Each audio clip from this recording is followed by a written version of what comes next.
hello, and welcome to another edition of the Doctors Who Read Stuff. My name is Chris. I'm Chip. And I'm And Brian. today we are continuing with The Last Wish by Andrzej Sapkowski. This is the first time I haven't nailed it. I think that's what we've settled on. I've been I know. pretty You've done good. really It's well. Been a week, so. And we're reading the next story, which is A Question of Price. Yeah. So before that story starts, there's another kind of interlude in the Voice of Reason, kind of the chapters that kind of frame each story in The Last Wish. So this one, there's a lot of exposition, a lot of info dump type stuff that Geralt is basically sharing his thoughts with Iola. I can't remember exactly what he said, but there was a lot, and we'll probably touch on some of that. But then the story, A Question of Price, begins with Geralt he's taking a bath, he's getting clean shaven, they're dressing him up to attend the kind of the handing off of the princess of Cintra, Calanthe's daughter. Calanthe invited Geralt there to be the Ravix, or he's invited as the Honorable Lord Ravix of Forehorn, and he's seated next to Calanthe at this kind of feast and kind of like a debutante ball. Really, it's kind of like a coming out type party for the princess. So all these suitors show up. They're all kind of jockeying for position. There's a big feast. There's drinking. There's music, and then a man named Urchion shows up. He's kind of a knight in full armor who won't take off his helmet, and kind of claims that the princess should be his by the right or The Law right of Surprise, of or Surprise. the Law of Surprise. That was it. So that's kind of the story in a nutshell for at least the first half that we're going to cover tonight. Cool. All right, let's jump in. That kind of like prologue you talked about where he's talking to Iola.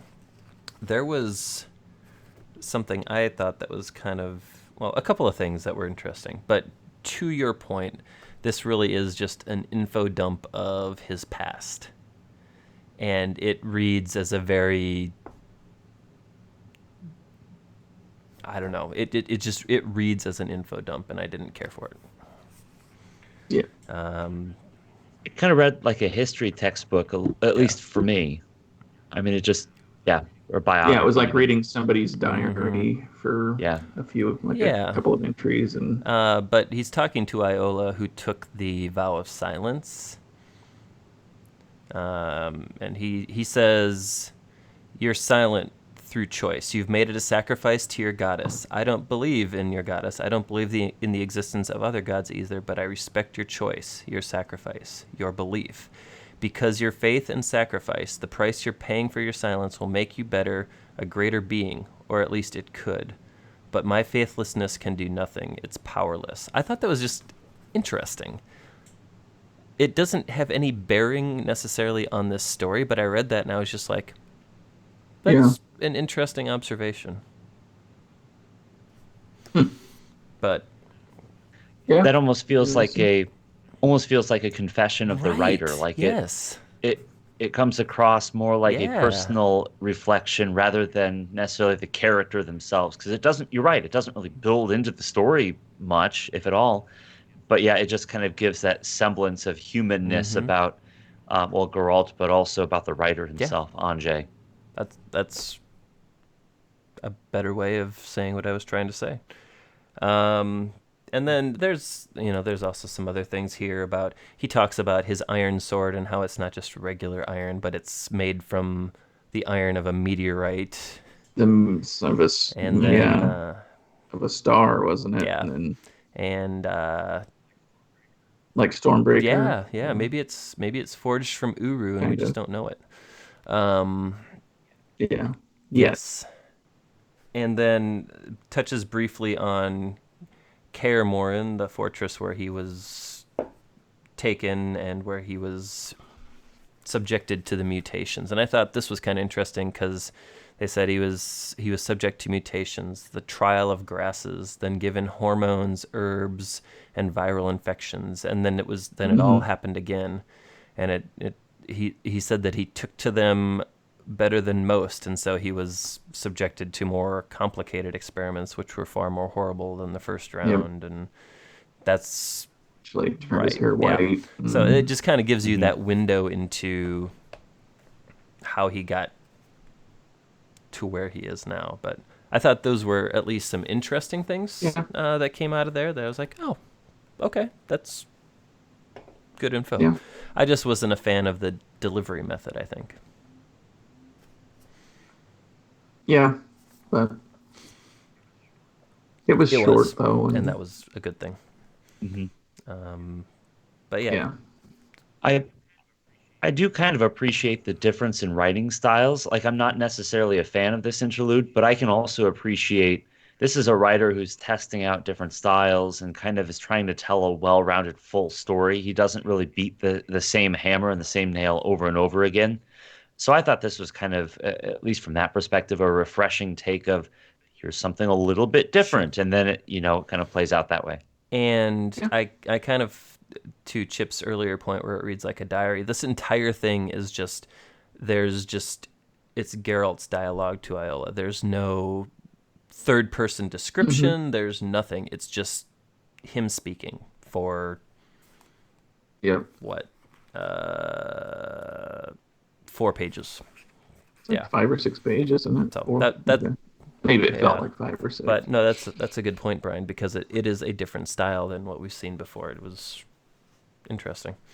Yeah. And maybe that's why I felt it was too exposition heavy, is because we didn't have anything except him yammering. But that was the whole purpose of it, was exposition.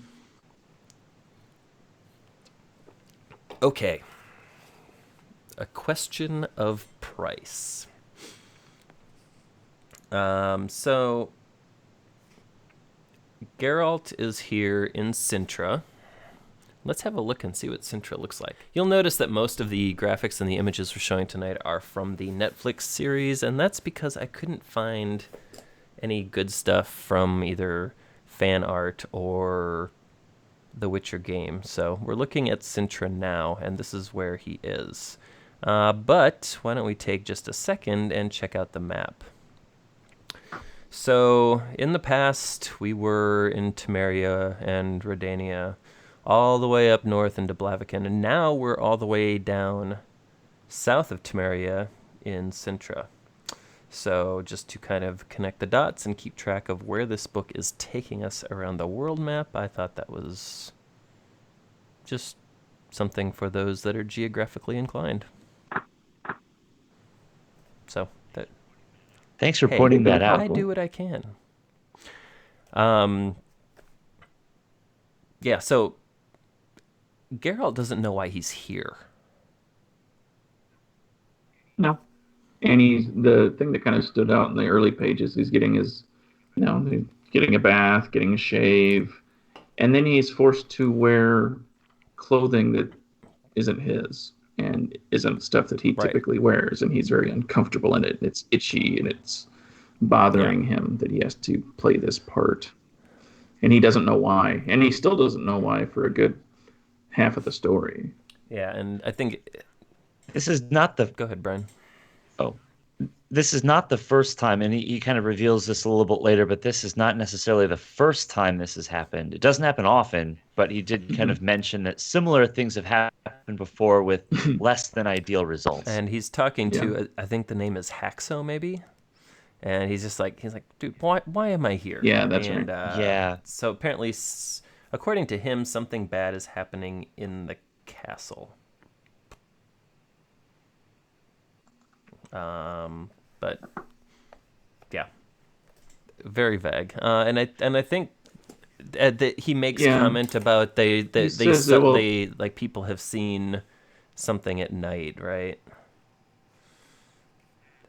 There's that, but Haxo also says that he was invited because the queen very much wants to ensure that Cintra becomes allied with Skelly. Yeah. Skelly, another kingdom, I Oh, assume, that's and that a yeah. witcher's services are likely required to Yeah, ensure but this on outcome.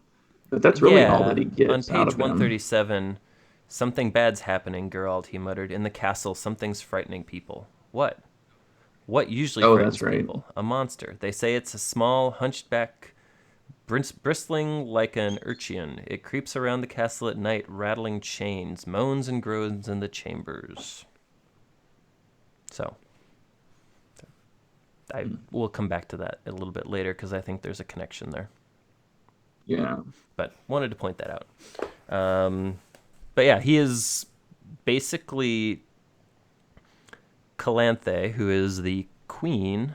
Is she the queen? Mm-hmm. And a very one too.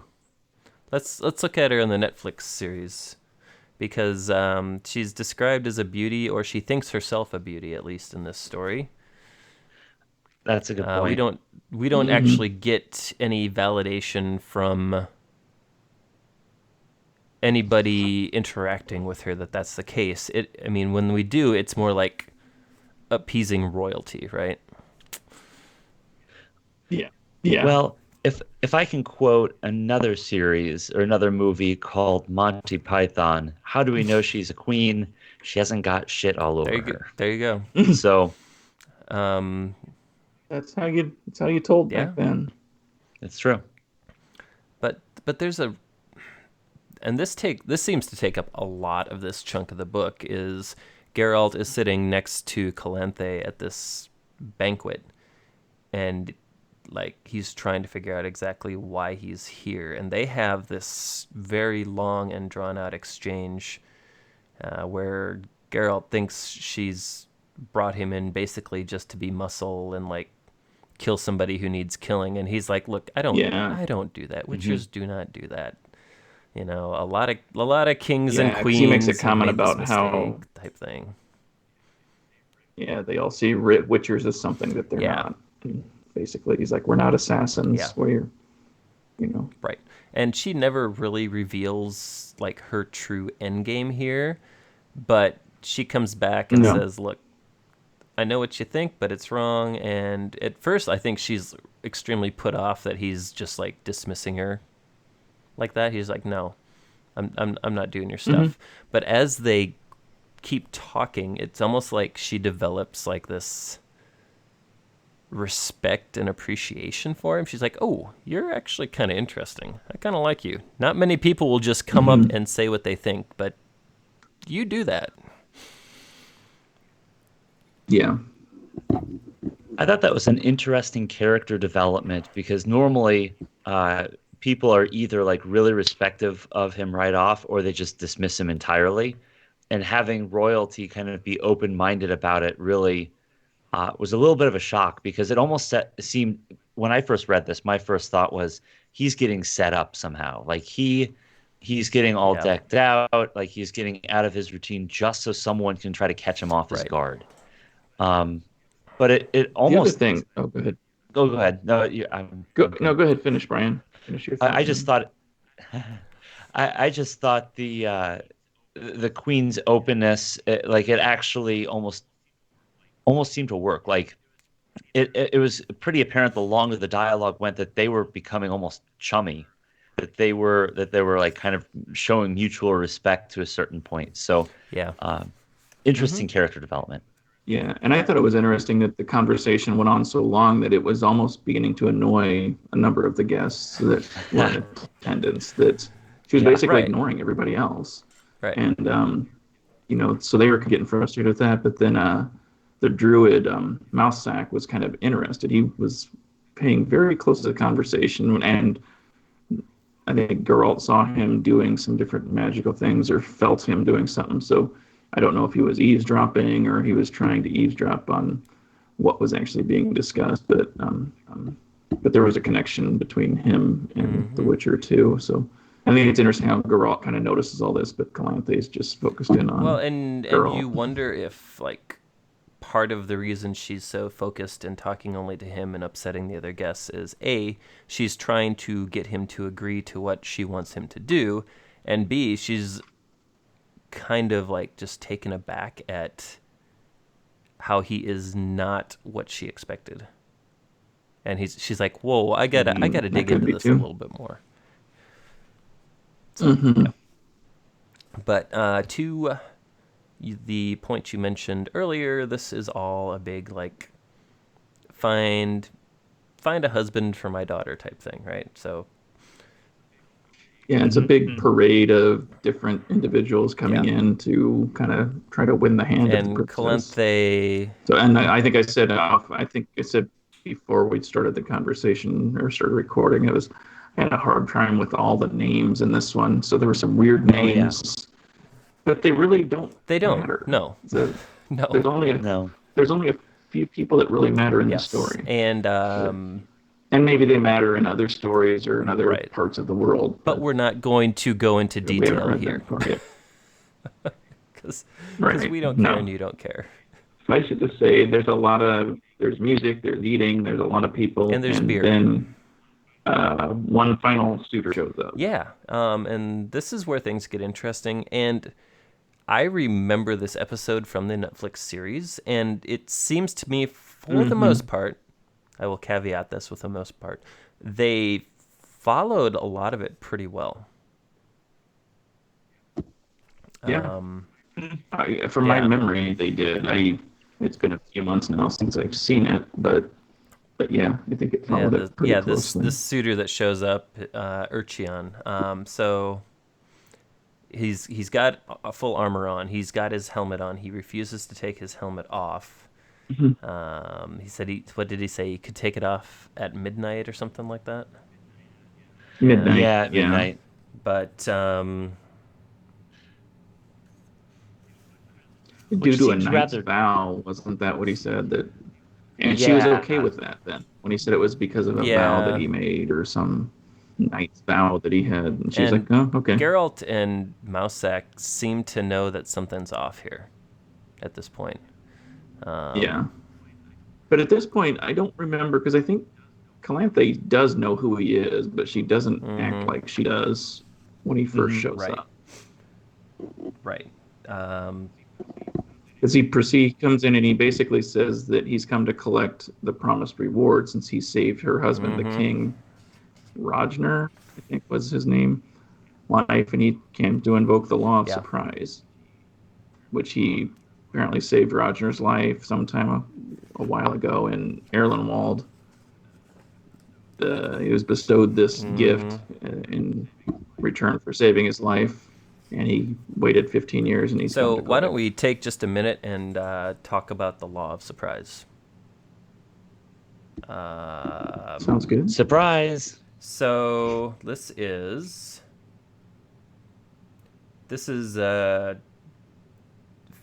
said by Kudkudak, one of those names that we didn't really pay much attention to. He's the one that's making all the funny noises and stuff in the story. Yeah. So the animal howl. But he says, indeed, Urchion of Erlenwald made a strange request of King Rognar, a strange reward to demand when the king offered him his wish. But let us not pretend we've never heard of such requests, of the Law of Suprise as old as humanity itself, of the price a man who saves another can demand, of the granting of a seemingly impossible wish. You will give me the first thing that comes to greet you. It might be a dog, you'll say. Guard at the gate. Even a mother-in-law or... even a mother-in-law impatient to holler at her son-in-law when he returns home. Or you'll give me what you find at home yet you don't expect. After a long journey, honorable gentlemen, and an unexpected return, this could be a lover in the wife's bed, but sometimes it's a child marked out of destiny. So, basically, he asked for what the king did not expect, is my understanding there. Hence the Law of Suprise, because it's a surprise, because he doesn't know. And Calanthe has, well, basically he's come to claim Pavatta. Because when the king returned home, he found out that Calanthe was pregnant, and but Calanthe has no intention at this point of doing that. Because let's not forget that whoever marries her ends up being king, and she wants to engineer this arrangement very carefully because you can't just let anybody sit on the throne. Well, I mean, you could, but it might be a bad idea. Yep. So, so this is where... And all the while this conversation and this kind of dialogue is happening, Geralt and Mountsack both feel some sort of kind of force or something. I think they call it force in the story. The force, yeah. Something building, in the room. That, something otherworldly or magical, but neither of them really know what it is. But again, it kind of goes to that feeling that you said Geralt had earlier, that something's just not right here. So it's worth noting that when Pavatta entered the room, her eyes were downcast. She didn't look up once, like her face and her eyes were obscured. And Geralt notices at this point that her gaze is up, and you can see her eyes now. So the emerald gaze was upon him, apparently. Yes. Yep. Yeah. And basically, Calanthe doesn't want to grant this, but there's a quote here that says, "You do not dice with destiny with impunity."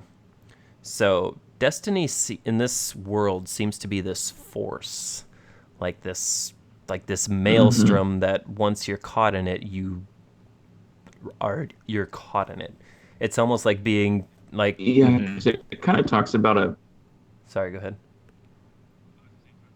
I was going to say, it talks about like a child of destiny and the power and kind of, force that goes with a child of destiny and how important it kind of reminds me of being Tavarin in Wheel of Time or something like that.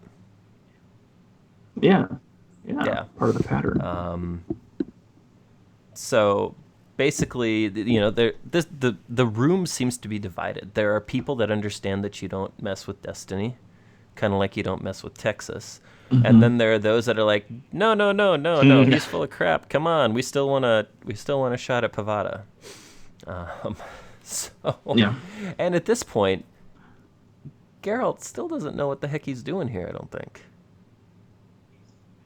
I think to backtrack just a bit, didn't Calanthe told him to feel behind his chair, behind her chair, and there is the sword there, something familiar. So she took I assume one of his swords, and hid it behind the chair, knowing that something may happen. And so he's still sitting down at this point, but he's still kind of paying attention to everything. And I don't think Urchian has removed his helmet yet. Correct. No. I think this is about where Calanthe decides that they need to convene a council in the morning, and they're going to wait and figure this out. Which, honestly, do you blame her for that decision? Because the fate of the kingdom kind of rests on this, and you don't necessarily want to just jump in with both feet. So nope. I get that. Starting to get real. But I also, what I heard out of that is like, oh, let's create a committee and then a subcommittee, and let's set a meeting for that tomorrow. Yeah. I don't know. They have to make sure all their calendars are open. And we need to have a meeting so we can discuss when we can have a meeting to talk about having the meeting. Yeah. Yeah. What I heard there is we need to take this offline. Yep. Oh. Yeah. Oh. Yeah. That was bad. So they're going. We will. We'll table this. We will table it because we'll put a pause on this. This is where we are going to break. So this has been part 1. It's a lot of setting up what's going on, what's happening, and Chip, I think you mentioned earlier before we started recording that this almost has a Sanderlanchian feel to it. So it's gonna heat up pretty quickly in part 2, which is gonna come next week. So if you liked what you have listened to and you liked these beautiful faces in these portraits, we invite you to click the like button. We invite you to click the subscribe button, and we hope you will join us next week as we finish out, what was the name of it? A Question of Price. A Question of Price. Thank you, everybody. Have a great week, and we will see you next time. Alonzi.